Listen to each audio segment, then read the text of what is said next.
રાધે રાધે મિત્રો જય શ્રી કૃષ્ણ। હું ઉષા ગોહિલ આપનું સ્વાગત કરું છું। મિત્રો આપનું મારા કિચનમાં સ્વાગત છે।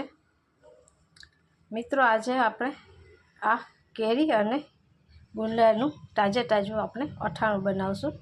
તો આ માર્કેટમાંથી હું કેરી લાવી છું અને પીસ કરી લીધા છે અને આ ગુંદા છે તેને આપણે પાણીથી સાફ કરી અને તેને લૂઈ આવી રીતે અને આપણે રાખ્યા છે। અને આ મસાલો છે તે મેં ગયા વર્ષે મસાલો મેં બનાવી અને રાખ્યો તો ફ્રીજમાં। આ મસાલાને 1 વર્ષ થઈ ગયું છે પણ તમે જોઈ શકો છો એકદમ સરસ છે મસાલો। તો આપણે હવે અથાણું બનાવશું। આવી રીતે આપણે ગુંદામાંથી તેના બિયા કાઢી લેશું અને આવી રીતે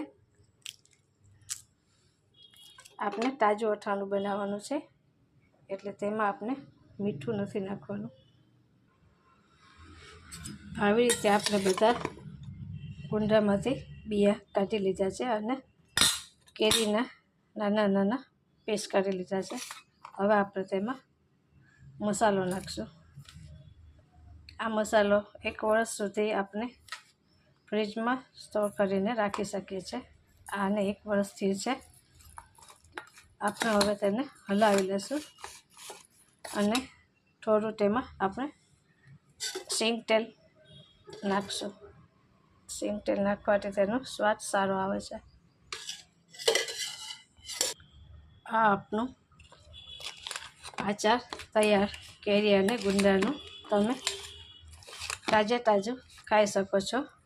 આ સ્વાદમાં બહુ સરસ લાગે છે। તો તમે પણ આવી રીતે તાજું અથાણું ઘરે બનાવો।